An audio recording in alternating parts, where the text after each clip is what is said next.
Okay, well, hello everybody. Welcome. Hope you are having a wonderful conference experience and glad to have you joining us for this session. I am Lisa Reichert. I use she, her pronouns. I am the Career and Professional Development Lead with UC Berkeley People and Culture and also the co-chair of the NOW conference. And I have the pleasure of welcoming you all to this session, which is Influence Without Authority, Leadership as an Individual Contributor, presented by Catherine Burns. So Catherine Burns is the senior trainer and content developer on the learning and development team at the UC Office of the President.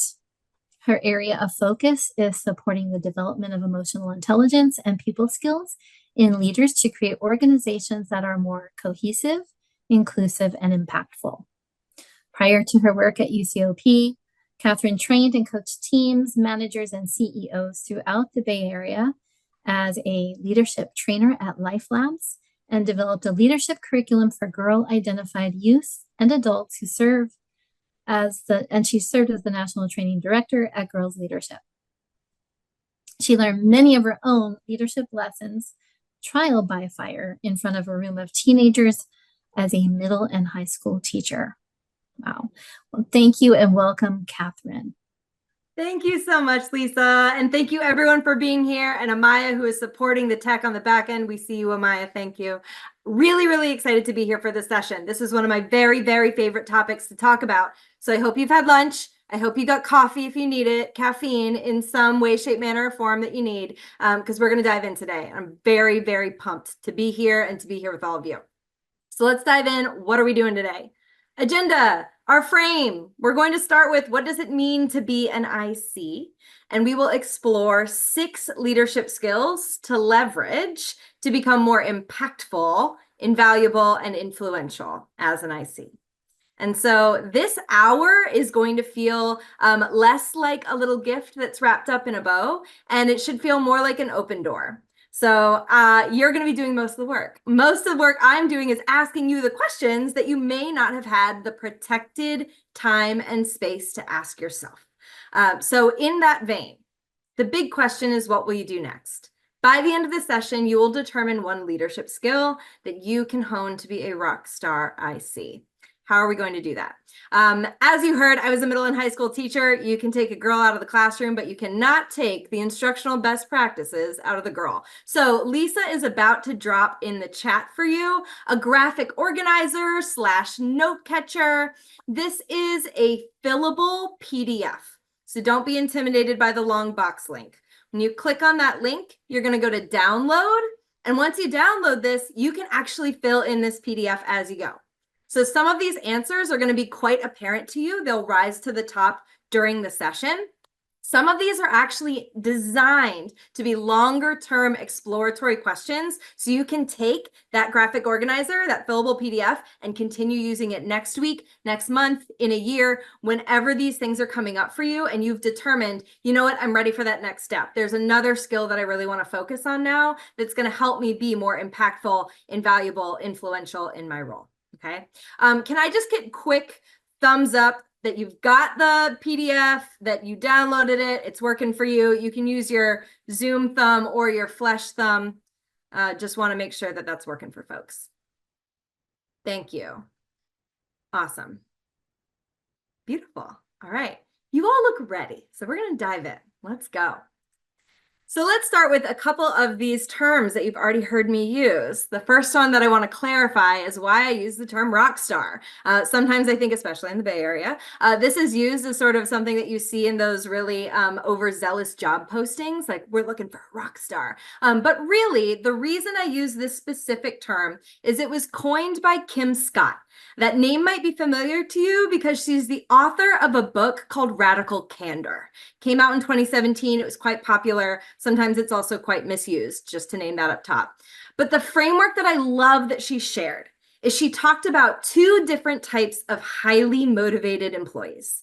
And she differentiates them by saying some of those highly motivated employees are superstars. These are the folks who want to climb the ladder. They start as an IC, They want to become a manager. They want to go from a manager to a director. They want to become the deputy VP to the VP to the president to the CEO. They want to rule the world, right? That their main motivation is those high-level promotions and continuing to gain authority through people management. So this is your first version of highly motivated employees. My guess is if you're in this session today, you are more likely to be a rock star. So her other designation here of highly motivated employees is you. Your rock stars are your folks who are dedicated to their individual contributor role, and they want to hone their depth of knowledge, their expertise, their strength and comfort in that space to become the go-to. They are the rocks that really hold an organization together, right?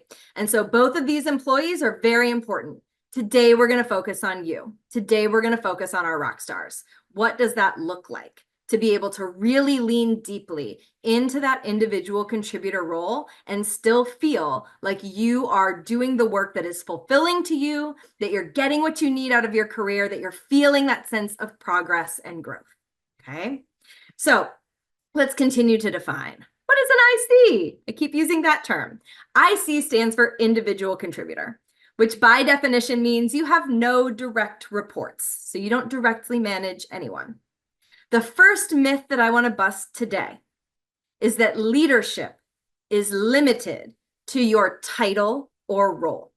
This is the biggest myth that I see, that the only people who need leadership skills or the only people who can identify as leaders in an organization are those who manage people. And I want to tell you right here and now that that is not true. I've been in many, many organizations across many different industries, and I will tell you, when I ask CEOs, who are some of the most valuable people on your team, absolutely they mention some of their managers, but the first names out of their mouth are often their individual contributors. So knowing that you can be a leader in an IC role, we know that IC also stands for impactful contributor, invaluable contributor, and influential contributor. And if you're looking at those words and you're like, I don't identify with that right now, that doesn't feel like me right now, I'm not sure that that's the case, or I'm not sure how to get there. Today, you're going to find the skill that for you, targeted specifically to you, you can walk out and say, I think that's the thing that's going to move the needle for me. I think that's going to be the thing that helps, right? So how can you be more impactful, invaluable, influential without climbing the ladder? If you are somebody who would not touch management with a 10-foot pole, you are not alone. About 62% of folks who are currently in individual contributor roles have reported that they are not interested in moving into management. You can be impactful, invaluable, and influential in your role now. So we're going to start with impactful.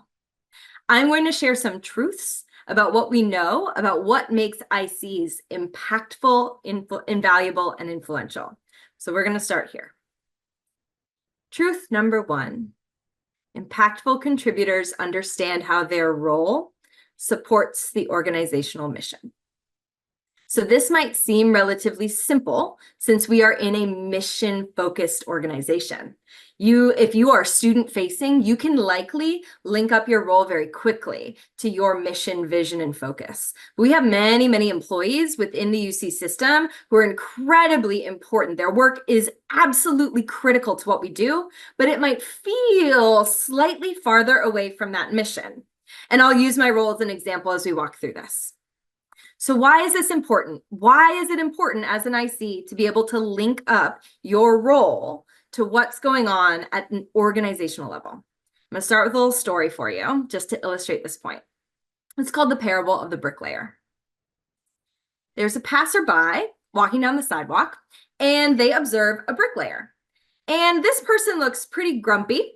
The work they're doing is a little bit sloppy. They just generally look pretty disengaged and not very happy to be there. And the passerby says, "What are you doing?" The bricklayer says, "Can't you see? I'm stacking one brick on top of another."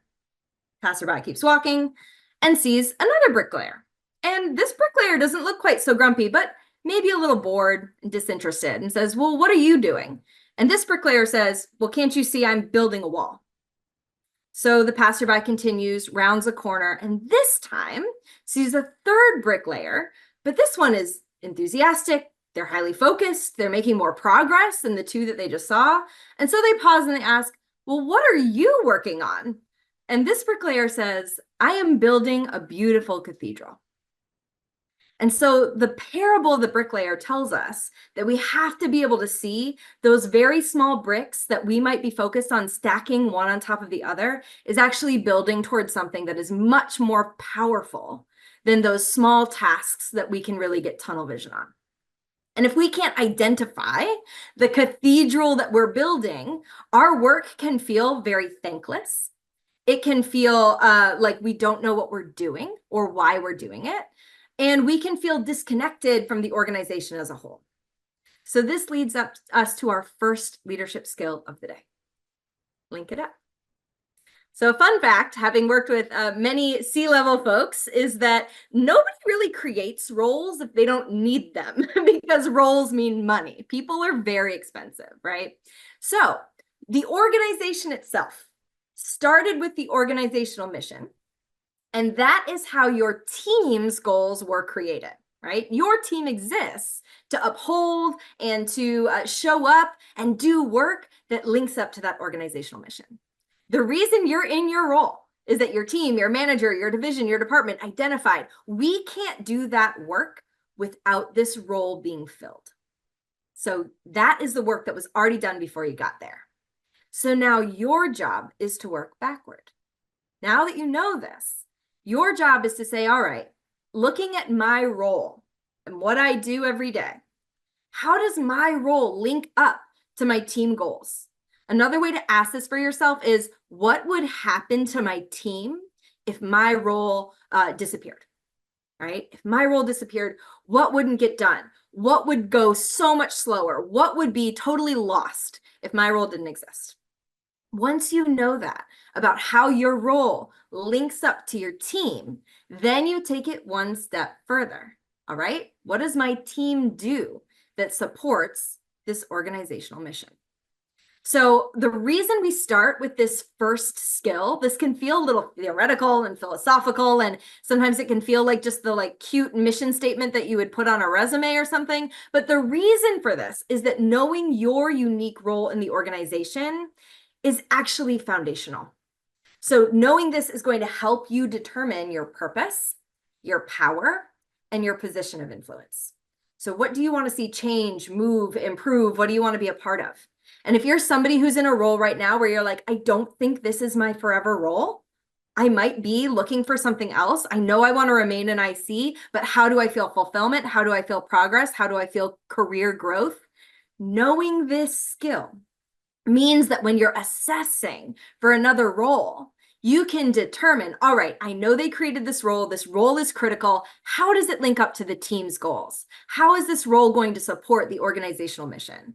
And that's not only going to help you determine whether or not that role is a fit for you. Does that feel like what I want to change, move, and improve? Does that feel like something that I get to show up doing what I do best every day?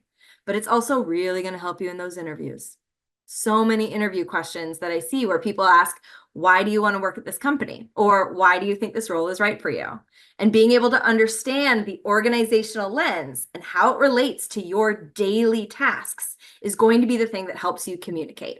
Whether it's about moving from a trainer 3 to a trainer 4 within the UC, whether it's about switching to a different department or division, or even if ultimately you make a determination that leaving the UC is the thing you need to do for your career growth, having this skill becomes your North Star, right? Being able to do this becomes your North Star. So this is where we start. Link it up. Our next truth. Impactful contributors use their time strategically to prioritize high-value work. So I want to be clear about this one, because sometimes when I say this, people think I'm like a productivity evangelist where I'm like hustle culture, don't sleep, like grind it out every day. But really, I think it's the opposite. That when we're able to determine the value that we bring to what we do and how we prioritize it, we actually create freedom for ourselves, because we stop spending time doing work that's not valuable. Okay, so my hope is that with this second skill, you are going to be able to identify what are some things that you're doing right now that you can free yourself from. Are you playing task whack-a-mole when you could really be focused on those bigger, more important things that are going to feel more cohesive to your work and your role? So I want to share some statistics with you. I'm a huge nerd. I'm a big research nerd. I like to know what's really going on underneath the hood. So some statistics I can share about time for individual contributors. ICs average almost 25% of a 40-hour work week on unproductive task work. That's about 2 hours a day of work that you're doing, right? This isn't scrolling Instagram. This is I'm doing my work, but 2 hours a day is unproductive. And that leads to only about 11 hours per week of actual focused, productive task work. Throw in the chat for me. Does this feel accurate? In your experience, does this feel accurate? Just curious. Go ahead and throw in the chat. I see a no. Somewhat. 100%. Yep. This is very, very hard to determine. If I'm doing work, it's probably productive, right? So sometimes we feel like as ICs, we're on a hamster wheel. We leave at the end of the day and say, I feel like I did a lot of work, but I couldn't really tell you what I got done. I couldn't really tell you what I accomplished. I couldn't tell you why I did the work that I did. So I want to give you some examples of what that unproductive task work might be. And I want you to think about whether or not, oh yeah, that feels like something I spin my wheels on, right? So first example is clunky communications. How often are you spending time emailing someone back and forth, trying to determine what time is going to work for you, trying to determine when you can reschedule a task, trying to determine how you're going to get all these people involved in a meeting, right? How often are you spending an hour writing a 4-paragraph email instead of having a 7-minute phone call? Unproductive, clunky communications. Another example of unproductive task work is scope creep. Your job is to do A, B, and C, but somehow you're being assigned D through X as well.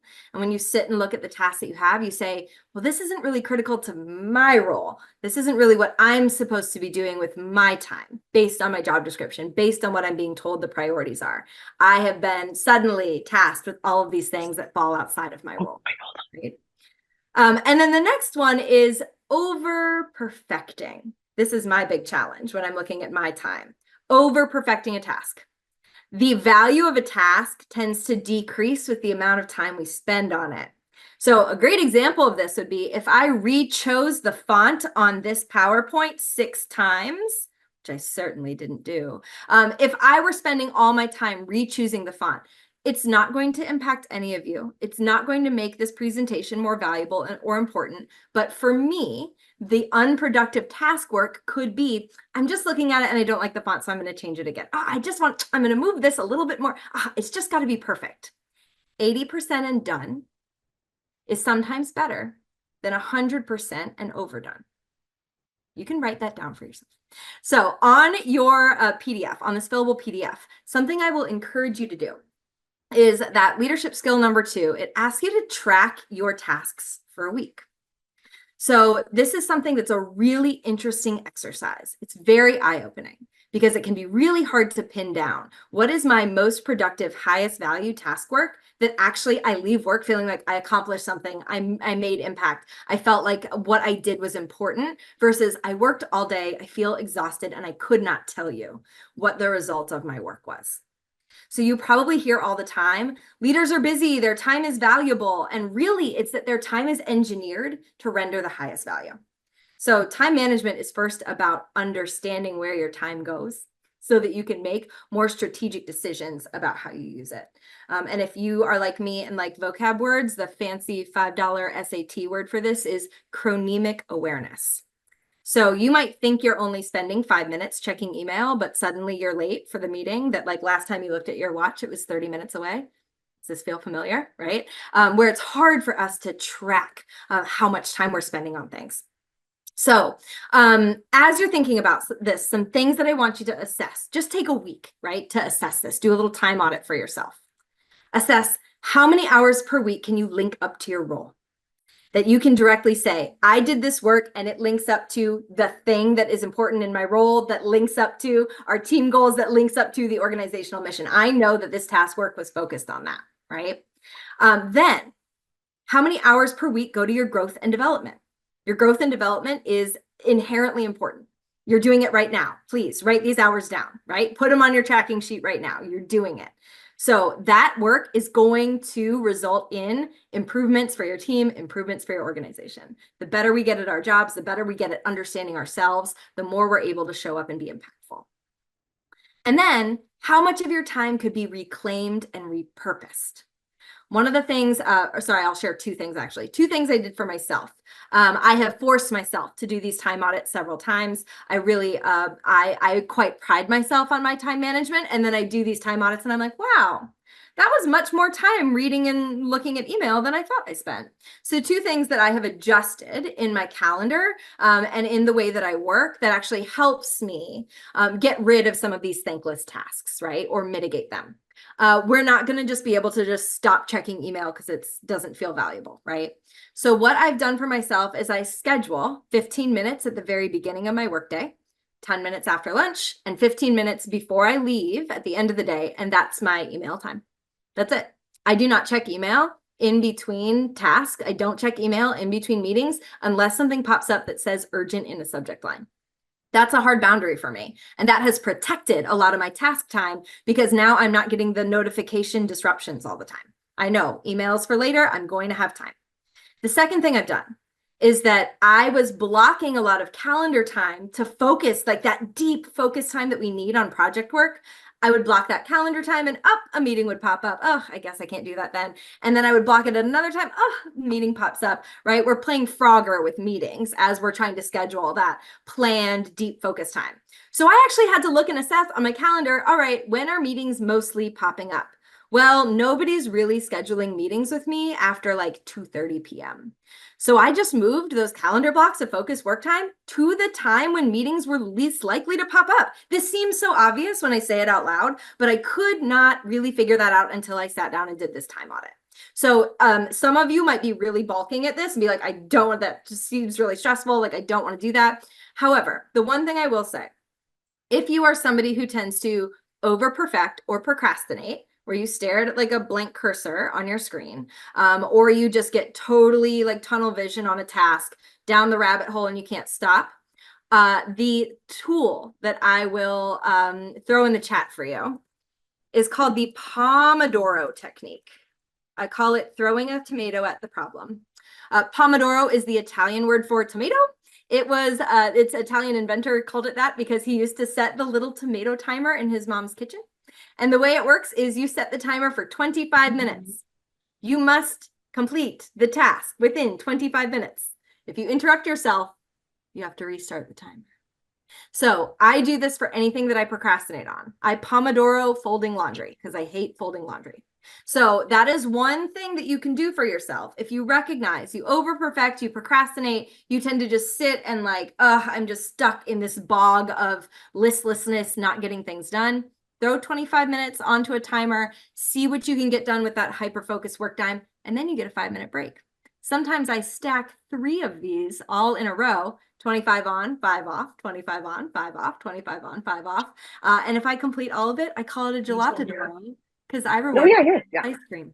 So some ideas for you just about how you are working toward finding ways to be more effective in doing your work that way. All right.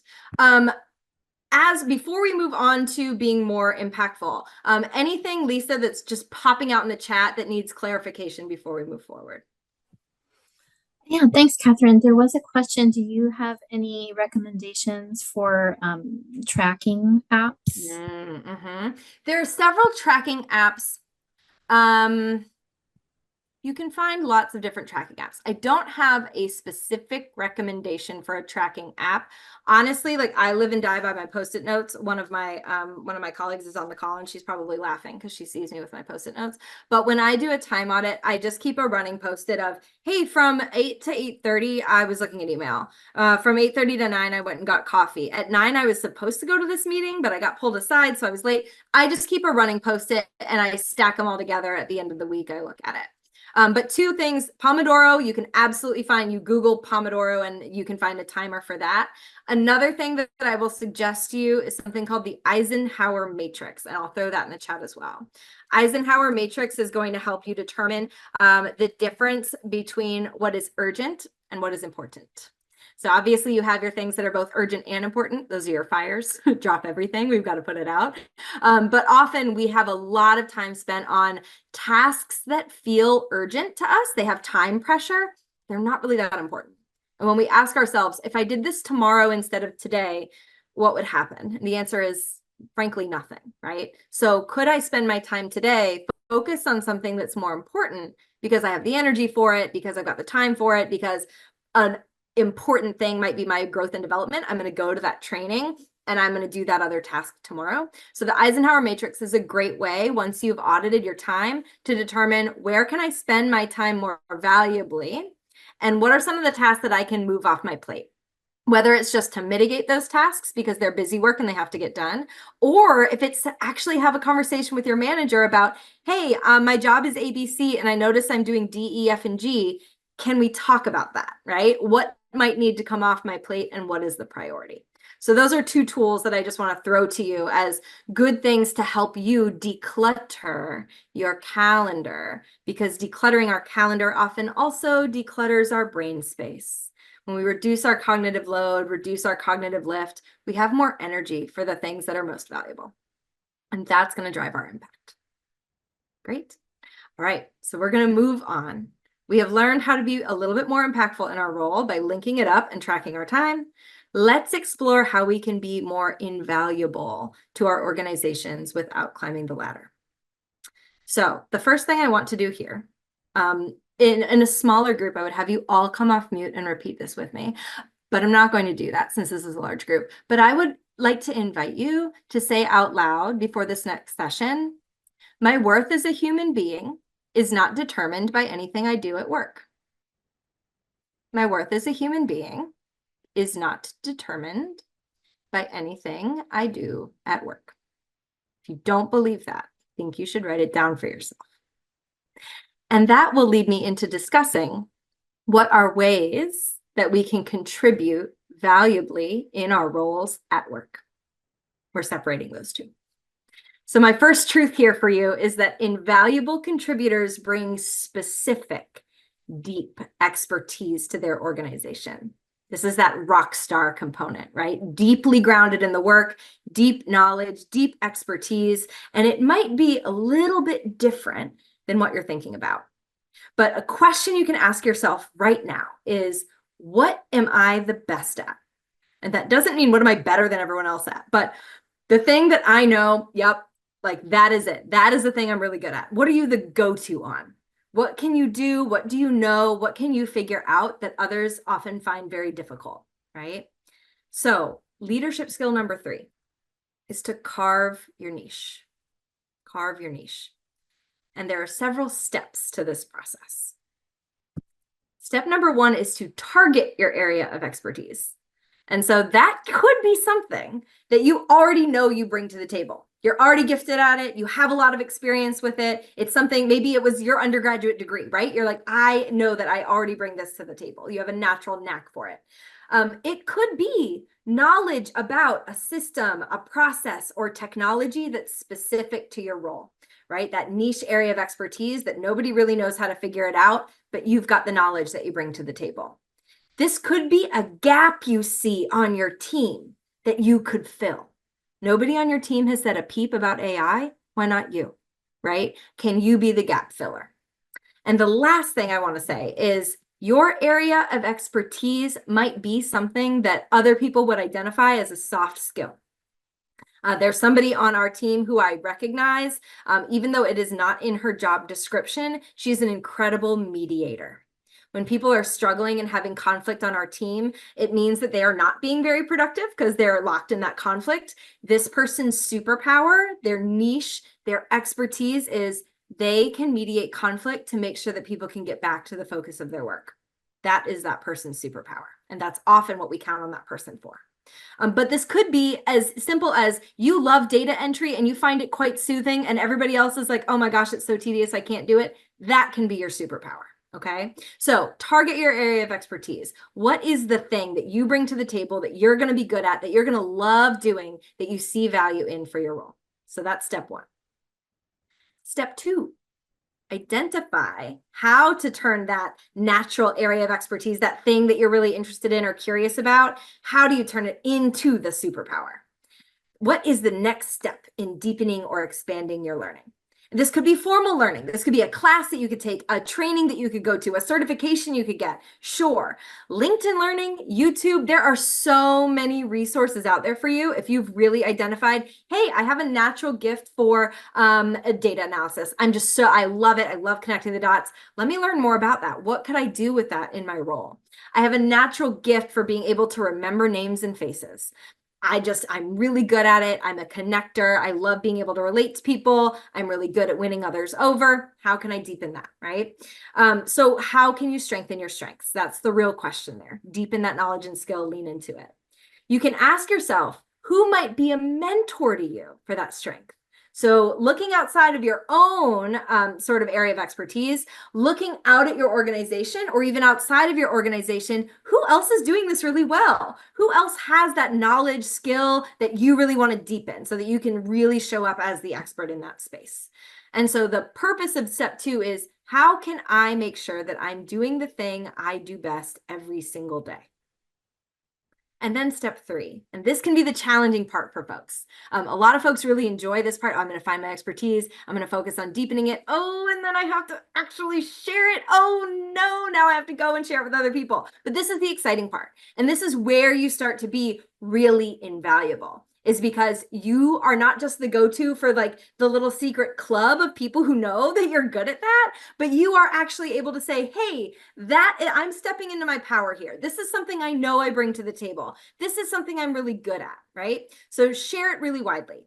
Something I noticed back when I was a classroom teacher, I was teaching students every day, but I realized in just a few of our professional development sessions, I'm really good at winning over a room of reticent adults. That was a superpower that I had that I didn't know I had. And so I started raising my hand to run more professional development, and it is now what I do full time. Right? It is now my job full time to run training for adults. So sometimes leaning into this is what helps you discover that next step on your career path. How are you going to do what you do best every day and share it with the folks who need it? So you share it widely, share it with your team, share it with your manager, see the opportunities to be able to say, yes, I want people to know that this is what I do and that they can come for me for this. Quick research on this. Gallup, you might be familiar with them because they run the StrengthsFinder assessment. They've done lots of research on the benefits of strengthening your strengths. That folks who lean into doing what they do best every day, who strengthen their strengths, are 3 times more likely to report a higher quality of life and 6 times more likely to be highly engaged at work. So there's research that backs up being able to carve your niche within your role, and especially to look for it if it feels not quite as obvious. Those non-obvious skills are sometimes the ones that are most valuable. So we're going to move to our next truth. Invaluable contributors clearly and consistently communicate their knowledge, skills, and abilities. So not just about sharing it widely, but all right, how do I actually make sure people know who I am and what I do? So we're going to have a really quick pop quiz here. Don't be scared. I'm not grading it, I promise. So quick pop quiz. You get in the elevator and a VIP, very influential person, is there. What do you say? Gut instinct. Throw it in the chat. Gut instinct.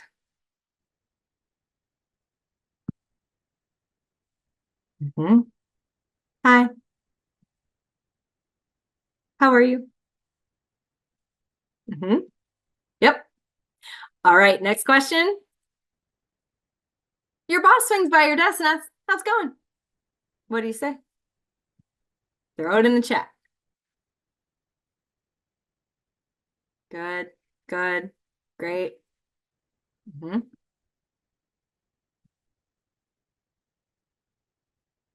All right, next question. You're introducing yourself in a meeting with many stakeholders. What do you say? Throw it in the chat. Brandy, I see you. How I help my team. Yep, name, position, how long I've been in the role, name and department, name and role. Yep, totally. So my question for you here is, what would it be like? I'm going to back up. What would it be like to say, hi, so-and-so, I know you from X meeting, or I really appreciated the communications you put out recently. I'm so-and-so, I'm working in this office. This is the project I'm working on right now. I can't wait for you to see it when it's done. Right? What would it feel like if your boss swings by your desk, how's it going? Hey, it's going pretty well. I'm working on this. I'm about to get to that. I'd love to pick your brain later about something I've got an idea about. Can we get 15 minutes? What would it feel like in a meeting to introduce yourself and be able to name and claim the thing you're good at so they all know the thing you're good at and why you're there? So we're going to get good at this because this feels uncomfortable. Most of us say things like hi or fine or hi, I'm Mary. I've been here for 10 years, right? But it's very rare that we get an opportunity to name for people. Here's who I am. Here's what I do. Own it, name it, claim it, right? So leadership skill number 4 is to share your value. Sometimes people think of this as like a very political skill. Okay, so sometimes people push back against this because it feels like branding or reputation management or all that. I promise that is not what this is. What this is really about is stepping into yourself authentically, right? Owning the authentic value you bring to work because you do. You authentically bring value to work. It doesn't have to feel schmoozy. You don't have to feel like a used car salesperson. Okay, you can make this feel like you. And I'm going to show you how to do it. So let's start with just step 1. Look at my cute little steps. So you know it's 3 steps. Step 1, know your value.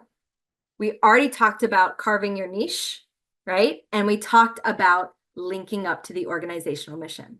Your value is how those things intersect. So there's a formula there. You know your niche, you know the organizational mission, you know your role.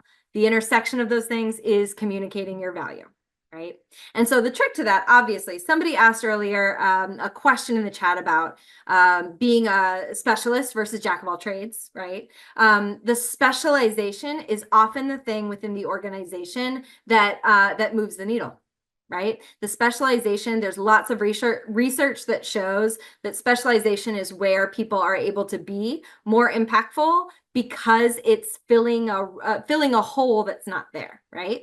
That being said, the concept of Jack or Jill of all trades, of being able to do many, many things at once, is often valuable in roles where you have more ambiguity and less hyper focus on what it is, right? So when I talk to folks who are in administrative assistant roles, who are in roles where you're often wearing many hats, being able to identify this is my area of specialty within that. I'm an admin assistant, and the thing I am absolutely the best at is communicating in an organized way. Knowing that that is your niche, that is your area of specialty, that's the thing that you really, really do well, you can apply it to all of these different areas that you might need to focus on, right? So it's not necessarily hyper-focusing on one subject, though it can be, but it can be about this is the skill I want to leverage the most, right? This skill is going to help us mitigate failure. This skill is going to help set us apart. This skill is what's going to move us a little bit faster or a little bit more forward than where we would have been before. So knowing your value means you know how your niche supports your role in the organizational mission. So if you're fantastic at juggling and tying balloon animals, that niche may not make sense in your role unless you are joining the circus. I do not need sardonic comments about any of the clowns you work with. I'm sure that's not true here. But step number 2 is to demonstrate this. So you know your value. You know that intersection of your role, organizational mission, and your expertise. Demonstrate it. This is the scary part, because this is often about sharing your works in progress, raising your hand for visible projects, being able to speak up when you see a problem you can help solve. There was a CEO who I asked the question, if there were one thing you could tell folks new to your organization that will really set them apart, he said, don't come to me with a problem, come to me with a solution. That is what sets folks apart for me. So if you know your value, you can identify where your value is going to help solve problems or create possibilities, right? What is that thing that I can do? How am I going to apply this strength strategically? And then communicate it. So develop your elevator pitch to share who you are and what you accomplish in a memorable, succinct way. Okay. This feels scary for folks. Again, this is probably the most political step in this process. This is the one that feels the most schmoozy. But I have shifted from, hi, I'm Catherine. I work on the 8th floor. Doesn't really tell you anything about what I do. Or I'm Catherine, and here's my laundry list of accomplishments with all this jargon that you have no idea what I'm talking about. Nobody remembers this. So my elevator pitch at this point is, hi, I'm Catherine. I'm the leadership development expert on our learning and development team. I teach soft skills for people who do hard work. That's it. It feels unique to me. It feels authentic to me. It feels real and valuable. People remember it. So you don't have to list your resume. You don't have to sell. You just have to say, this is the thing I do best. This is the thing that I show up to do. And that can be anything. Hey, I'm Brian. I work in IT. And my wizardry is I am the person who solves your laptop problems in 15 minutes or less. Whatever the thing is that for you is going to be memorable and that you want everybody in that room to know about you, right? So these are the things that are really valuable. It's not about overselling yourself or underselling yourself, but we really have to get out of the habit of just saying, I'm here, I've been here for this, and this is where I sit, because it doesn't really share the value that we bring. And you can actually encourage that in meetings that you're in. If somebody is leading an icebreaker and they're like, well, let's say our name and our role and how long we've been here, you say, hey, can we say what our name, role, and superpower is? Oh, easy first icebreaker that's going to get value for you to share, and value because you're going to hear everybody else in the room superpowers. And we're going to get to that in just a second. So we've talked about how you can be more impactful and valuable. We're about to get to influential. Before we do that, Lisa, are there questions in the chat that are coming up about being invaluable that we need to answer before we move forward? Not yet. Although we did get a comment, soft skills for those who do hard work. Love it. It took me Loved your comment. years to hone that. Okay. So don't worry if it's not rolling off your tongue right away. This is one of the exercises that's on that PDF too. So if you have notes right away where you're like, oh, this is what I do. This is what people come to me for. This is the thing people know me for, and I want them to.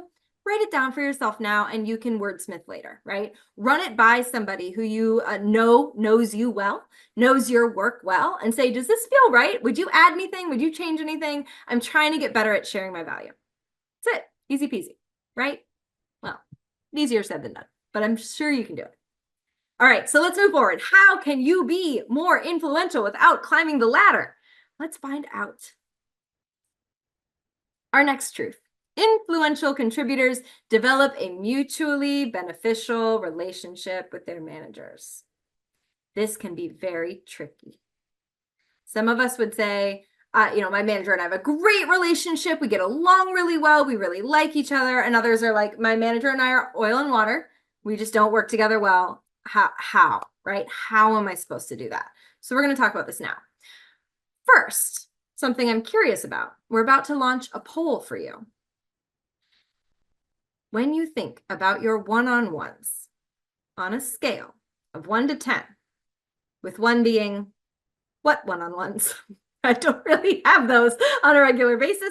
And 10 being, my one-on-one, it's magical, sacred career development and sport time. They're amazing. How are your one-on-ones with your manager going? Take a moment and reflect. How are your one-on-ones going? We're at 75%. I know I've got second wave thinkers in the room, so I'm going to let people think. How are your one-on-ones going?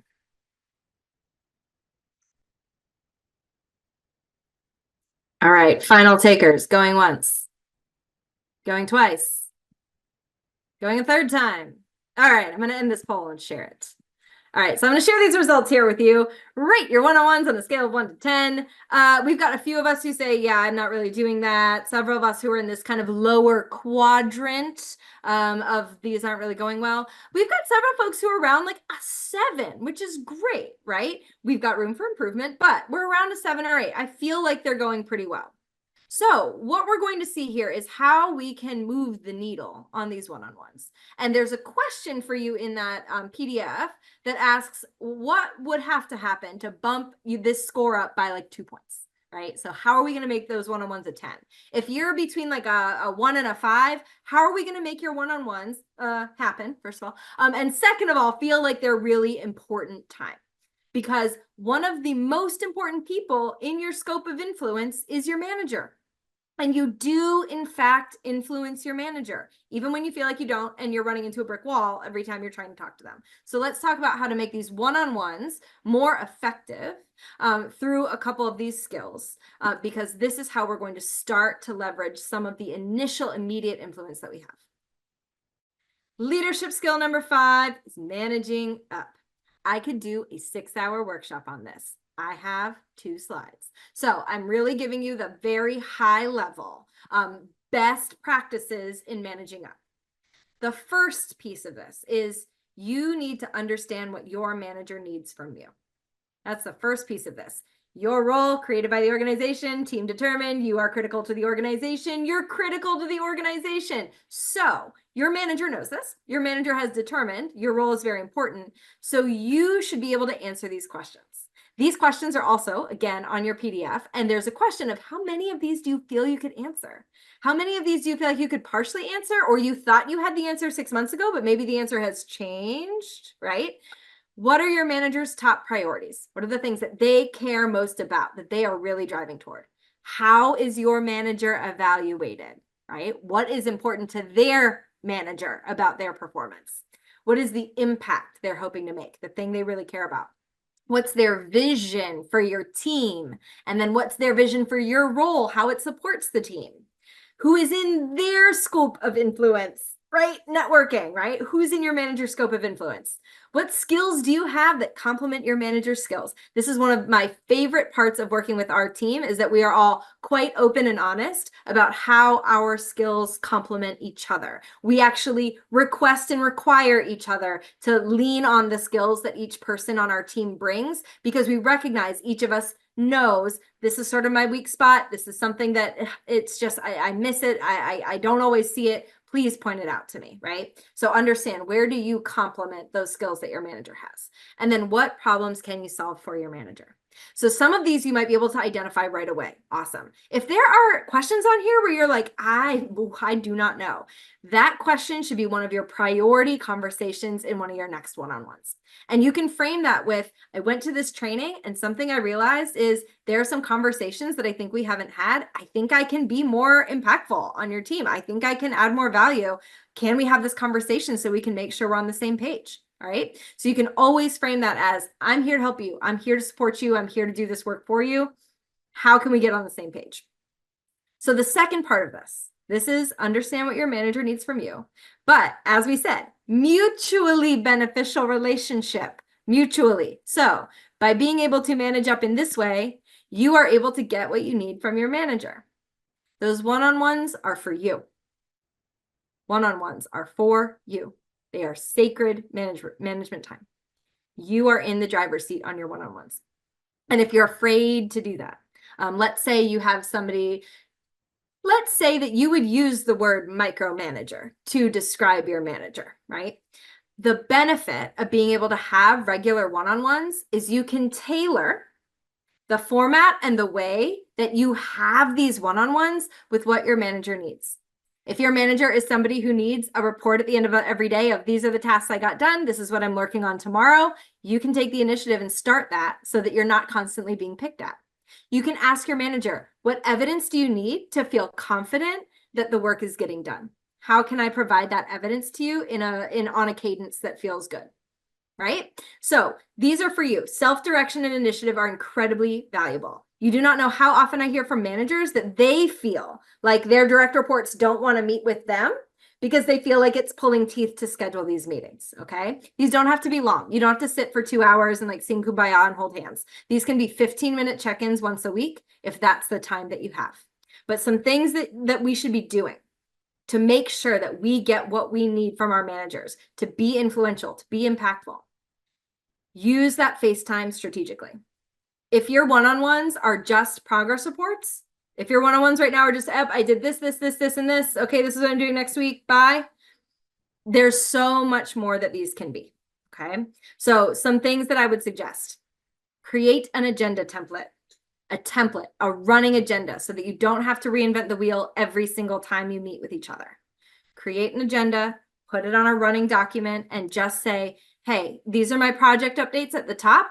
If anything's coming up that's a concern, let's talk about it. Otherwise, they just live there. Running project updates. Goals and accomplishments. This is what I'm really working on. This is what I'm trying to get to by the end of this quarter. This is something I really want to grow in. And here's what I've accomplished. This is your trophy case, right? You've got it documented, running on a one-on-one document so that your manager has visibility into the value that you're bringing. Questions and ideas. You've got your area of expertise. You know what skills complement your manager's skills. Here's a question that's come up for me. This is something I've noticed. Can you tell me a little bit more about this? What am I missing? Here's a problem I'm noticing. These are 3 things I've thought of that might solve the problem. What do you think about that? So this is the space to bring those things up, right? Protected time and space. Development and learning progress. This is what I want to work on. What do you need me to learn? What's a niche I might be able to fill, or just a gap on our team that I could support on? And lastly, feedback requests. There's a lot of evidence that shows that even folks who have the power dynamic of being a manager are quite reticent to share feedback down. And even more so, folks who have that power dynamic are even more reticent to share feedback up. But if you create the ritualized time and space to say, every week in our one-on-ones, I'm going to ask you, I am looking for feedback on, not do you have feedback for me? I am looking for feedback on. I'd love to have feedback on my timeliness in customer service responses. Am I meeting goals here? I'd love to get your feedback on how I did in that last presentation. I felt pretty nervous going into it. What did you notice? I'd love to get feedback on, what I would need to do to earn a promotion in the next year. And then, is there any other feedback you want to offer that I haven't asked about? And in the same way, feedback requests can work the other way. Hey, I've noticed something that I think is important to you and you care about. I'd love to offer you some feedback on it. Is now a good time? So you can request 2-way feedback here, but being able to create that sacred protected time and space is the best way to make sure that you and your manager are getting a mutually beneficial relationship. You don't have to like each other. You really don't, but you have to be able to work well together and you have to get what you need from each other. And one-on-ones are one of the best ways to do that. Once you've done this, in terms of being influential, you know that your manager is in that scope of influence for you, is request connections to your manager's network. I'm looking for a mentor around this. I'd love to talk to somebody who's got really deep experience at this part of the organization. This is something I've been thinking about. Who can you think of that I should talk to about this? Request those connections. Your manager is going to see the value in you being able to get that depth of understanding and those connections across the organization. Something that I have done with past managers, I had a manager at a past organization who had quite a rocky relationship with one of our partners. And I asked her, is that a partnership that I can take on? Could you introduce me to them so that I can kind of smooth the way as we move forward? She wound up handing off that entire partnership to me because complemented skills, complemented relationally, and I was able to build my network because now I was working with somebody who my manager was just not connecting with well, right? So request connections to your manager's network and be intentional about it. Before we move on to this, I see a couple questions in the chat, so let me just quickly scan here. Oh, great. I see a question in the chat that got shared directly with me. So don't panic if you're like, I don't see it. I see a question in the chat shared directly with me. Can you speak how to make suggestions to your manager, such as the ones that are being shared, if they are just focused on accomplishing the work? We're going to talk about this again in just a moment. Let me use it as the example. Okay. I'm going to use it as the example in just a moment about how we do this really well. So hold on to that. I'm not leaving you hanging here, I promise. All right. Last piece of influence. Influential contributors leverage trusting relationships to make things happen. This is our last truth today. So this is especially important for those moments where you are directing people. Can I see just quick show of hands? I'm an individual contributor, but I'm often leading projects. So I'm not necessarily leading people. I don't have direct reports, but I'm frequently leading projects. Yes. Absolutely. So this is especially important when we do not have authority. We don't have authoritative power, but we do have quite a lot of responsibility, right? The first leadership position that I had was when I was still a teacher. I became the lead teacher of my grade level team. Well, I didn't have hiring or firing power. I couldn't decide this chemistry teacher's got to go. They're not pulling their weight, but I did have the responsibility of making sure that my team performed, because that's how schools work. And so one of the things I call this is all carrot, no stick, right? Is that we have to be able to leverage these relationships, build the trust, figure out what folks need from us and what we need from them in order to make sure that because we don't have that authoritative power, we can't really tell people what to do. We have to create the conditions in which they feel motivated to engage. And so that is an incredible skill to be able to have. So whether you are leading a cross-functional project or just facilitating really big meetings, these are a couple things you can do. This is our last leadership skill. Leadership skill number 6 is to build relationships. That might feel quite obvious, right? But there's a few different ways we can do this. First is one-on-one. Connecting one-on-one. This often feels simpler and a little less daunting, especially for those of us who identify as introverts. It can feel easier to do this one-on-one first. So I remember sitting in a meeting on this team, on my UCOP team, when I first got here. And as much as I talk about soft skills and social emotional skills, I actually have a very hard time with like demanded vulnerability. So it was early in my career here. I didn't really know anyone, and we were being asked to share some icebreaker that my husband would call a feeling circle. And I was like quite uncomfortable, right? And I just felt myself checking out. And then I noticed one of the people on our team who is deeply trusted, who people tend to go to for support, go to for advice, was taking notes. She was taking notes during that icebreaker. I don't think to like blackmail people, but genuinely because she cared about understanding where people were coming from. She cared enough to focus on, this person is being vulnerable and willing to share this. I'm going to be here to listen to it. And it was such a humbling moment for me to stop thinking about myself and to stop thinking about, oh, what am I going to share and how am I going to do this? But to focus on listening and hearing what people had to say. And so now when I'm listening to folks in any meeting, in any icebreaker, sharing personal experience, I am taking notes to write down, how can I chat with them later? What's something that I can connect with them on? And it doesn't have to be deeply personal, right? But you connect one-on-one, have those opportunities to be able to ask for connections. So if you already have people in your circle that you really trust and that you really care about, tell them, hey, I'm really curious to talk to somebody who's doing X work. Does anyone know anyone? Could you put me in touch with them? Get to know them on that personal level. If you're leading cross-functional, like really gnarly, challenging projects, try to schedule quick one-on-ones with each person in that project and ask them, what are you hoping to get out of this? What's frustrating you about this process? What's something I could be doing differently that would help you feel more engaged in this, right? So those one-on-one relationships can be really valuable because it's how we as humans start to feel like we have a genuine relationship with someone. So that's the first opportunity here. Once you've got some of those one-on-one relationships, you can connect others to each other. So looking for opportunities to be a connector is one of those ways you become a hub, which is highly influential, right? People come to you and say, hey, do you know anyone who's doing this work? Yeah, I do. Let me put you in touch, right? So if you're taking those notes, listening and paying attention to, oh, I talked to so-and-so last week and they're, really stressed about this problem. And I found this person I talked to this week who's solving a similar problem. I've got to put them in touch, right? It's just the intentionality around these are the one-on-one relationships I'm developing, and here's where I can see opportunities to connect those folks that are going to support each other. Here's the last one, and this is where this question is going to come back in. The last piece around building relationships is connect your objectives with others' objectives. If you're leading project work and nobody sees the rationale behind the project, it's going to be very difficult to get people to do the work, right? Again, we need meaning. We need the link up to understand why we're doing it. So saying, here's what I really care about here. Here's what's most important to me. Here's why you're here. And then understanding what do you want to get out of this? What's important for you? And being able to make that connection. What does this person really care about?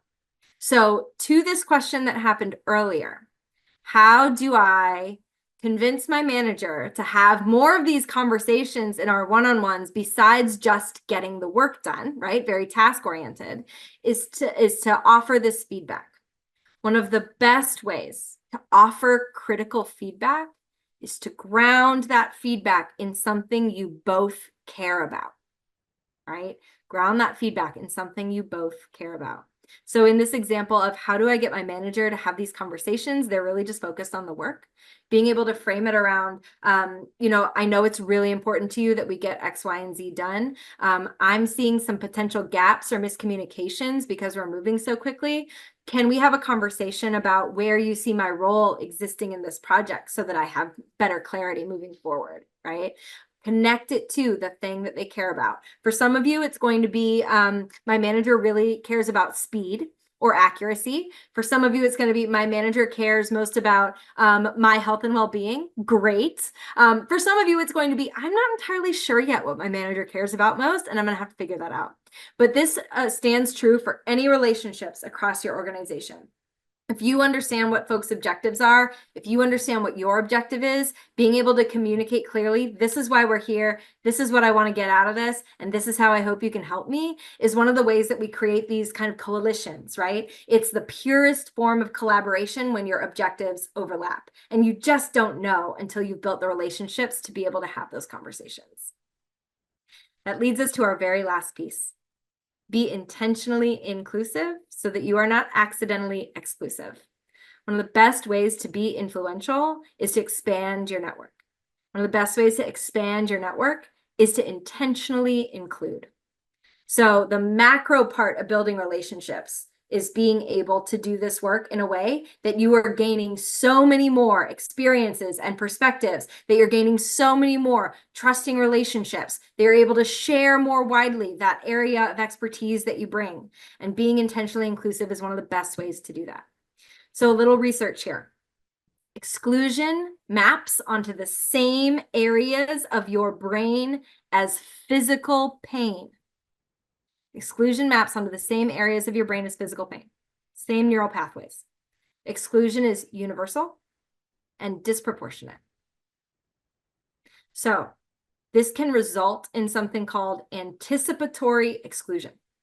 The folks in our organizations who experience those acts of exclusion the most put on armor because they're protecting themselves from having to experience that pain. So for us, something that's important to know about being intentionally inclusive is another piece of research called the reciprocity principle. And that principle states that we are more likely to respond to positive behavior positively. And the more frequently positive behavior occurs, the more likely others are to adopt that behavior. So one of the best ways to be influential is by adopting behaviors of inclusion, because it is more likely that others will adopt that behavior as well. And that influence drives incredible results within organizations. There are miles of essays on how important it is to be able to be inclusive so that you're getting the best brains in the room at the same time and they all feel safe to be able to share, right? So what can we do here? What are the practical, pragmatic ways that we can do this? Notice your own biases when it comes to your network. If you're sitting, there's a great reflection tool that's on your PDF that you can go through. This is another great tracking exercise to think about who's in my network. Who do I trust? Who's in my circle? Are they all quite like me when I think about it through that lens of identity, right? How can I make sure that I'm expanding my network? Who don't I talk to? Who am I more transactional with than relational, right? How do I expand my network there? Another thing we can do is remember names and details. And I know this one can feel like, oh, like dagger through the heart for those of us who are like, I'm just really bad at names. Write it down. And if you know it's something you struggle with, tell people, I want to get your name right. It's really important to me. When I get it wrong, please correct me because it's important to me, right? Remembering names and details makes people feel seen and valued. Invite new voices and perspectives. If you are sitting in a meeting and you're looking around and going, wow, we don't have anybody from this department in here. You're looking around going, wow, we all look exactly the same in this room. Ask, hey, I want to make sure that we get these other perspectives in the room. I'm seeing that something's missing. What can we do? Shine a light on others' contributions and successes. This is a fantastic way to be influential because it's easy and it's a win-win for everyone. When you saw somebody do something amazing, especially if it's a thankless role, you saw your IT person swoop in and save the day, put it on Slack, right? Absolutely shine the light where you think it's deserved, especially when you see it when others don't. And show up for those who show up for you.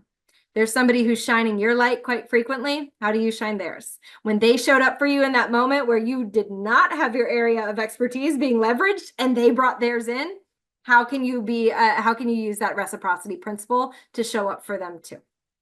So these are just some easy, pragmatic things that we can do that we don't often notice unless we're thinking about it. So how can you be more intentionally inclusive is the question here. Now what? Wow, that felt like a lot. Here's what I want you to do. You have these 6 skills. You have a PDF of all of these skills. You are going to choose one skill to focus on for the next month. So here's your list.